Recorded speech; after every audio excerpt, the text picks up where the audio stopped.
Hello everyone, welcome back दोस्तों। Mission engineering academy में आपका स्वागत है। मैं प्यारेलाल रावत। आज मैं एक नया नोटिफिकेशन लेकर के आया हूं बच्चों आप लोग के सामने, जिसमें हम लोग डिस्कस करने वाले हैं बच्चों Indian navy civilians entrance test vacancy 2023 का कंप्लीट नोटिफिकेशन मैं आज आप लोगों को बताने वाला हूं, जिसमें हम लोग ये देखेंगे बच्चों कि एप्लीकेशन स्टार्ट डेट क्या है, उसमें फी क्या रहने वाली है, टोटल पोस्ट क्या है, एलिजिबिलिटी क्राइटेरिया क्या है बच्चों, कौन कौन से छात्र इसमें फॉर्म फिलअप कर सकते हैं, सिलेक्शन प्रोसेस क्या रहने वाली है, इसमें सैलरी क्या रहने वाली है, साथ में सिलेबस को हम लोग डिस्कस करेंगे बच्चों, जो कि बहुत इंपॉर्टेंट होता है हर स्टूडेंट के लिए कि अगर हम नेवी में जा रहे हैं तो उसमें हमारा सिलेबस क्या रहने वाला है, हमें किस किस सिलेबस को फॉलो करना है, क्या हमें पढ़ना होगा। तो वो सारी चीजें बच्चों मैं वन बाय वन करके यहाँ पे आपको डिटेल में समझाने वाला आई होप बच्चों आप लोग सब अच्छे होंगे, बढ़िया होंगे। हम लोग देखते हैं बच्चों mission engineering academy technical coaching classes Khargone, जिसमें हम लोग देखेंगे बच्चों Indian navy civilians entrance test vacancy 2023-24 का नोटिफिकेशन। सबसे पहले हम बात करते हैं बच्चों एप्लीकेशन स्टार्ट डेट की। तो एप्लीकेशन जो स्टार्ट डेट है बच्चों वो है 18 दिसंबर से 31 दिसंबर 2023। बच्चों आपका जो फॉर्म फिलअप होगा वो होगा 18 दिसंबर 2023 से लेकर के 31 दिसंबर 2023 तक। यदि हम वहीं पे बात करें बच्चों एप्लीकेशन फीस की, तो जो एप्लीकेशन फीस है बच्चों वो जनरल कैटेगरी के लिए, ओबीसी कैटेगरी के लिए ऑब्लिक ईडब्ल्यूएस कैटेगरी के लिए जो फी रखी गई है बच्चों वो रखी गई है 295 रुपए मात्र। वहीं पे हम बात करें अगर रिजर्व कैटेगरी का, तो एसटी और एससी वाले बच्चों के लिए, साथ में पीएच कैंडिडेट जो हैंडीकैप कैंडिडेट होते हैं, इनके लिए जो फी है बच्चों वो जीरो है, अर्थात कोई फी नहीं रखी गई है। तो यदि बच्चे एसटी एससी से बिलोंग करते हैं जरूर फॉर्म भरें, क्योंकि उनके लिए यहाँ पे कोई फीस नहीं है। वहीं पे जनरल ओबीसी ईडब्ल्यूएस वाले जो बच्चे हैं बच्चों उनके लिए भी नॉमिनल फीस रखी गई है मात्र 295 रुपए। अब हम बात करें बच्चों एज लिमिट की, जो एज लिमिट है बच्चों वो है जनरली जो एज लिमिट है इसकी वो है बच्चों 18 वर्ष से लेकर के 25 वर्ष तक जो है तो कोई भी कैंडिडेट इसका फॉर्म भर सकता है। वहीं पे हम बात करें अगर ऐसे कोई छात्र हैं जो ड्रॉप्समैन के लिए फॉर्म भर रहे हैं, तो ड्रॉप्समैन के लिए बच्चों 27 वर्ष तक का प्रावधान रखा गया है। अब हम बात करें बच्चों जैसे रिजर्व कैटेगरी है, तो यदि बच्चे कोई भी स्टूडेंट्स फॉर्म फिलअप कर रहे हैं तो अगर वो भारत में कहीं से भी बिलोंग करते हैं किसी भी स्टेट से, तो क्योंकि चूंकि ये भर्ती जो है बच्चों सेंट्रल गवर्नमेंट की है, तो आप किसी भी स्टेट से हैं अगर आप कैटेगरी से बिलोंग करते हैं तो यहाँ पे बच्चों एसटी कैटेगरी के जो बच्चे हैं और एससी कैटेगरी के जो बच्चे हैं उनके लिए 5 वर्ष की छूट मिलेगी बच्चों, 5 वर्ष की छूट रहेगी। वहीं पे हम बात करें बच्चों ओबीसी की, तो ओबीसी के स्टूडेंट्स के लिए 3 वर्ष की छूट रहने वाली है, अर्थात 3 वर्ष का यहां पे रिजर्वेशन ओबीसी को मिलेगा। वहीं पे एसटी और एससी वाले जो बच्चे हैं उनके लिए 5 वर्ष रिजर्वेशन का प्रावधान रखा गया है। अब हम बात करें बच्चों एलिजिबिलिटी क्राइटेरिया, ऐसे कौन कौन से छात्र हैं जो फॉर्म भर सकते हैं नेवी का, इसकी हम बात करते हैं। सबसे पहले देखेंगे बच्चों ग्रेजुएशन। अगर आपके पास में ग्रेजुएशन है, बीएससी वगैरह है आपके पास में, अगर ग्रेजुएशन है बच्चों तो आप लोग जो है तो इसका फॉर्म भर सकते हैं। ओके, ग्रेजुएशन हो गया। साथ में हम बात करेंगे बच्चों डिप्लोमा, अगर आपके पास में है डिप्लोमा, आपके पास में है डिप्लोमा किससे होना चाहिए बच्चों, डिप्लोमा इन केमिकल से, केमिकल। ओके, अगर आपके पास डिप्लोमा केमिकल से है बच्चों तब भी आप फॉर्म फिलअप कर सकते हैं। यदि आपके पास में डिप्लोमा जो है, यदि आपके पास में डिप्लोमा बच्चों किसमें से है, सीएस ब्रांच से, कंप्यूटर साइंस, अगर कोई इंजीनियरिंग बैकग्राउंड का बच्चा है तब भी वो फॉर्म फिलअप कर सकता है। वहीं पे हम बात करें बच्चों अगर कोई ऐसा स्टूडेंट जो कि आईटीआई किया है, वो भी फॉर्म भर सकता है बच्चों। अब मैं आईटीआई का थोड़ा सा क्राइटेरिया बता दूं कि आईटीआई में लगभग जितने भी 17 से 18 ट्रेड होते हैं बच्चों सभी के लिए कुछ पोस्ट निकाली गई है, पर मैं स्पेशली बात करूंगा बच्चों इलेक्ट्रीशियन के लिए, क्योंकि हम लोग यहाँ पे इलेक्ट्रीशियन का सिलेबस भी कंप्लीट कराते हैं। तो इलेक्ट्रीशियन की जो है तो पोस्ट यहाँ पे आई हुई है बच्चों। फिर साथ में हम बात करेंगे वायरमैन की, जो कि इलेक्ट्रीशियन का ही एक ट्रेड है, इसकी भी भर्ती यहाँ पे आई हुई है। मशीनिस्ट की भी आई हुई है, देन फिटर और वेल्डर, ऐसे बहुत सारी पोस्ट आई हुई है बच्चों। आप लोग नोटिफिकेशन एक बार चेक कर लेंगे, पर बेसिकली मैं आप लोग को बता दूं यदि आपके पास में ग्रेजुएशन है तब भी आप फॉर्म फिलअप कर सकते हैं। डिप्लोमा से आपका केमिकल से डिप्लोमा है, या सीएस आपका कंप्यूटर साइंस ब्रांच से जो इंजीनियरिंग है, आपका डिप्लोमा इंजीनियरिंग है, तब भी आप फॉर्म फिलअप कर सकते हैं। ओके बच्चों, तो डिग्री हो, डिप्लोमा हो या आईटीआई हो, आप सभी में फॉर्म फिलअप कर सकते हैं। सभी के लिए अलग अलग पोस्ट निकाली गई है। अब हम बात करें बच्चों टोटल पोस्ट कितनी है, तो टोटल पोस्ट की हम बात यदि करेंगे बच्चों, तो यहां पे हम बात करेंगे 910 पोस्ट हैं। कितनी है बच्चों? 910 पोस्ट हैं। बहुत ही अच्छी पोस्ट है, बहुत ही अच्छा नंबर आप पोस्ट है, क्योंकि बच्चों जनरली हम देखते हैं नेवी वगैरह में अगर भर्ती कभी आती है तो हम लोग देखते हैं कि 200 300 400 के अंदर पोस्ट आती हैं, पर इस बार जो है तो अच्छी पोस्ट निकाली गई हैं, लगभग 900 पोस्ट के आसपास में है। वहीं पे मैं बात करूं बच्चों आईटीआई के लिए, क्योंकि हम लोग फोकस मेनली कहां पे कर रहे हैं? आईटीआई में। तो आईटीआई के समथिंग पोस्ट जो है बच्चों, मैं इसमें से अगर देखूं 910 में से लगभग जो है तो 400 के आसपास में हैं। ओके, तो लगभग जो है तो आप लोग देख लेंगे, एक बार नोटिफिकेशन में चेक कर लेंगे, लगभग 300 प्लस जो है तो पोस्ट आईटीआई की रखी गई हैं। तो आप लोग को इस चीज को ध्यान रखना है बच्चों कि आईटीआई के नंबर आप पोस्ट बहुत ज्यादा हैं और आपको ज्यादा से ज्यादा बच्चों को फॉर्म फिलअप करना है।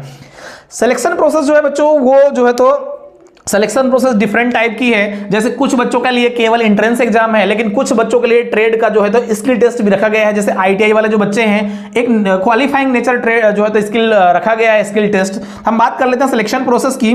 तो सिलेक्शन प्रोसेस जो है बच्चों वो रहेगा, एंट्रेंस टेस्ट होने वाला है। इंट्रेंस टेस्ट का मतलब बच्चों आपका जो है तो एक टेस्ट होगा, आपका जो है तो एक एग्जाम होगा। उस एग्जाम के बाद डायरेक्ट आपका डॉक्यूमेंट्स वेरिफिकेशन और सिलेक्शन होगा। लेकिन कुछ जगह जो है तो उसमें स्किल टेस्ट का भी प्रावधान है, तो स्किल टेस्ट के लिए भी जो है तो आपको रेडी रहना पड़ेगा। कुछ ही जगहों पे है, सभी जगह नहीं है, क्योंकि बहुत सारी पोस्ट ग्रेजुएशन की अलग है, डिप्लोमा की अलग है, सीएस ब्रांच की अलग है, इलेक्ट्रीशियन की अलग है।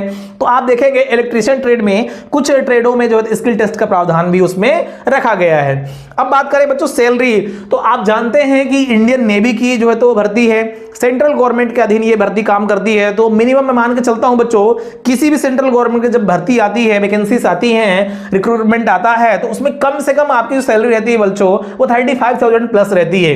वो 30 से 35,000 प्लस तो अपन मान करके चलते हैं बच्चों। इसमें ऐसा कुछ नोटिफिकेशन में मेंशन नहीं है, बट आप मान के चलिए मिनिमम जो है तो 35,000 रुपए प्लस तो रहेगा ही रहेगा, प्लस ग्रेड पे वगैरह रहेगा बच्चों। तो ये सैलरी रहेगी आपकी।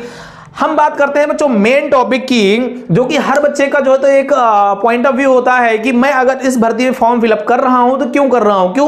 क्योंकि बच्चे जब तैयारी आप लोग कर रहे होते हैं तो कुछ बच्चे ऐसे होते हैं जो केवल टेक्निकल होते हैं, कुछ बच्चे ऐसे होते हैं जो केवल नॉन टेक्निकल होते हैं। तो आपका बेस मजबूत है कि नहीं है उस फील्ड में, यदि आप फॉर्म फिलअप करेंगे तो आपको सिलेक्शन मिलेगा कि नहीं मिलेगा, इसकी क्या सियोरिटी है। तो पता चलता है बच्चों कि सिलेक्शन प्रोसेस जो है उसका सिलेबस क्या रहने वाला है। तो सिलेबस क्या रहने वाला है बच्चों, मैं ये आप लोग को बता दूं, जो कि सिलेबस बहुत इंपॉर्टेंट है हर बच्चे के लिए।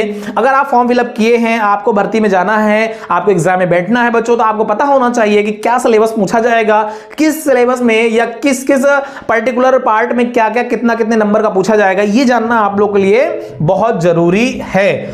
तो बच्चों इसका जो सिलेबस है, उसका जो सिलेबस है बच्चों वो है जनरल इंटेलिजेंस। सबसे पहले हम बात करेंगे सिलेबस की, तो बच्चों यहां पे हम रीजनिंग की बात कर लेते हैं। ओके, रीजनिंग जनरल इंटेलिजेंस की बात कर लेते हैं। सेकेंड है बच्चों यहां पे जीए जनरल अवेयरनेस की बात करते हैं। फिर थर्ड है बच्चों मैथमेटिक्स की बात करते हैं, जिसको हम लोग जो है एप्टीट्यूड बोलते हैं, तो मैथमेटिक्स यहां पूछी जाएगी। साथ है बच्चों इंग्लिश लैंग्वेज भी यहां पे पूछा जाएगा। ओके, क्या पूछा जाएगा बच्चों? English language. ठीक है, तो ये कुछ हमारे पार्ट्स हैं। अब बच्चों यहां पे जो टाइम लगने वाला है वो जो है तो आपका जो पेपर होगा, कुल पेपर जो होगा वो बच्चों कितने नंबर का होगा, मैं आपको बता दूं कि जो कुल पेपर होगा है ना, वो रीजनिंग पार्ट से होगा, जीए से होगा, है ना, जनरल इंटेलिजेंस से होगा, मैथमेटिक्स होगी, इंग्लिश लैंग्वेज होगा। जो समय लगने वाला है बच्चों, जो आपको समय मिलने वाला है बच्चों, वो मिलने वाला है 90 मिनट का। ओके, कितने मिनट का? तो 90 मिनट का मिलने वाला है। और आपका जो पेपर होगा बच्चों वो 100 मार्क्स का होगा। ओके, जो आपका पेपर होगा, जो आपका एग्जाम होगा बच्चों, वो जो है 100 मार्क्स का होने वाला है। इस चीज को आप लोग ध्यान रखेंगे। ये बहुत ही अच्छी वैकेंसी आई हुई है बच्चों, आप लोग इसमें फॉर्म जरूर फिलअप करें। और यदि आईटीआई वाले बच्चे हैं, इलेक्ट्रिशियन ट्रेड से अगर पढ़ाई कर रहे हैं या इलेक्ट्रिशियन ट्रेड से रिलेटेड फॉर्म फिलअप कर रहे हैं, तो हमारे चैनल में आकर के अपने इलेक्ट्रिशियन की थ्योरी को मजबूत कर सकते हैं। साथ में बच्चों ये जो सिलेबस मैंने बताया है ये कॉमन है सभी बच्चों के लिए। ये एक्चुअली में इसमें आईटीआई लिया तो है, पर सिलेबस बच्चों टोटल नॉन टेक्निकल है, टेक्निकल कुछ भी यहां पे नहीं पूछा जाएगा। ये सिलेबस सभी के लिए कॉमन है।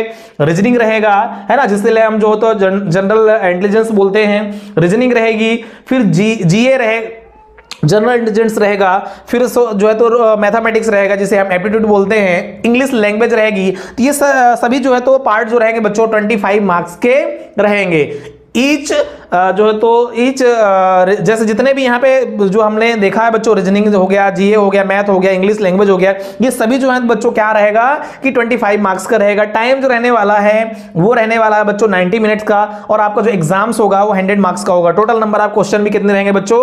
100 रहने वाले हैं। कितने? टोटल नंबर ऑफ क्वेश्चन जो है तो बच्चों कितने रहने वाले हैं? 100 रहने वाले हैं। इस चीज को आप लोग को ध्यान रखना है। ओके बच्चों, आई होप आप लोग को ये इंफॉर्मेशन अच्छी लगी होगी, आपको समझ में आई होगी। फिर मैं आपको 1-2 मिनट में रिवाइज कर दूं बच्चों। Indian navy civilians entrance test vacancy 2023-24 Indian navy civilians की भर्ती आई हुई है, वैकेंसी आई हुई है, जिसमें इसकी एप्लीकेशन स्टार्ट डेट है बच्चों 18 से 31 दिसंबर। इसके हम अगर फी की बात करें तो केवल जनरल ओबीसी ईडब्ल्यूएस के बच्चों के लिए जो है तो 295 रुपए रखी गई है। एसटी एससी पीएच के लिए कोई फीस नहीं है। यही पे हम बात करें एज लिमिट की तो 18 वर्ष मिनिमम होना चाहिए। 25 वर्ष के बीच के विद्यार्थी इसमें फॉर्म फिलअप कर सकते हैं। अगर वो ड्रॉप्समैन का फॉर्म फिलअप कर रहे हैं 27 वर्ष तक का प्रावधान है। वहीं पे एसटी एससी के लिए 5 वर्ष और ओबीसी के लिए 3 वर्ष का अतिरिक्त प्रावधान रहता है, जो है तो कैटेगरी से बिलोंग करते हैं। ओके, अब हम बात करें बच्चों एलिजिबिलिटी का, तो ग्रेजुएशन आपके पास में होना चाहिए, बीएससी वगैरह होना चाहिए, या डिप्लोमा से आपका केमिकल से डिप्लोमा होना चाहिए, या आपका सीएस ब्रांच से जो है डिप्लोमा होना चाहिए, कंप्यूटर साइंस से डिप्लोमा होना चाहिए इंजीनियरिंग में, या आपके पास में आईटीआई किसी भी ट्रेड से होना चाहिए। तो पर्टिकुलर हर ट्रेड का अलग अलग पोस्ट निकली हुई है, तो आप फॉर्म फिलअप कर सकते हैं। टोटल नंबर ऑफ पोस्ट की हम बात करते हैं बच्चों, लगभग 910 पोस्ट हैं, जिसमें लगभग 300 प्लस पोस्ट जो है बच्चों केवल आईटीआई के लिए निर्धारित हैं। सिलेक्शन प्रोसेस जो रहेगी बच्चों, वहां पे एंट्रेंस टेस्ट अर्थात आपका एक जो है एग्जामिनेशन टेस्ट होगा, और साथ में आईटीआई के कुछ ब्रांच में जो है स्किल टेस्ट भी रखा गया है। सैलरी की हम बात करें वहीं पे बच्चों तो लगभग 35,000 प्लस रहेगी। और सिलेबस जो है बहुत इंपॉर्टेंट है बच्चों, ये चारों पार्ट जो है तो 25-25 नंबर के आएंगे। टोटल नंबर ऑफ क्वेश्चन जो रहेंगे बच्चों वो रहने वाले हैं 100, और आपका जो एग्जाम होगा वो 100 मार्क्स का रहेगा। टाइम जो लगने वाला है बच्चों, जो आपको टाइम मिलने वाला है वो मात्र मिलने वाला है बच्चों 90 मिनट्स का। तो इस चीज को आप लोग को ध्यान में रखते हुए आपको फॉर्म भरना है और अच्छी तैयारी करके आपको एग्जाम में जाना है। तो बच्चों एग्जाम कैसे क्वालिफाई आप करेंगे उसकी एक जो है तो स्ट्रेटजी वीडियो में बना करके लेके आऊंगा, जिसमें आप लोग को ये बताऊंगा किसी भी एग्जाम को कैसे आप क्रैक कर सकते हैं, क्या आपका वहां पे जो है तो पॉइंट ऑफ व्यू होना चाहिए, क्या कैसे आपको जो है तो उस एग्जाम को अटेम्प्ट करना है, उसकी एक ब्रीफ करके मैं एक वीडियो लेकर के आऊंगा जिसमें ब्रीफ करूंगा आप लोग को किसी भी एग्जाम को आप कैसे क्लियर कर सकते हैं, या किसी भी एग्जाम को कैसे आप जो है तो क्वालिफाई कर सकते हैं, कैसे आप किसी भी वैकेंसी क्वालिफाई करके आप सिलेक्शन ले सकते हैं। उसकी एक स्ट्रेटेजिक वीडियो रहेगी जिसमें हम लोग आपको पूरे डिटेल में समझाने वाले हैं कैसे आपको तैयारी करना चाहिए, कैसे आपको एग्जाम अटेम्प्ट करना चाहिए, कैसे आपको एग्जाम हॉल में जाकर के कैसे आपकी जो है तो एक्टिविटी होनी चाहिए। वो बहुत सारी चीजें, छोटी छोटी जो माइनर चीजें होती है ना बच्चों, वो आपके सिलेक्शन में रुकावट डालती हैं। उन सारी चीजों को हम लोग जो है यहाँ पे डिस्कस करके आपको बताने वाले हैं। आई होप बच्चों यह क्लास आपको अच्छी लगी होगी। यदि अच्छी लगी है बच्चों तो इस चैनल में आए हैं पहली बार तो लाइक और शेयर और सब्सक्राइब जरूर करना, अपने दोस्तों के साथ में अपने इस वीडियो को शेयर करना। तब तक के लिए जय हिंद, जय Bharat, take care, bye bye.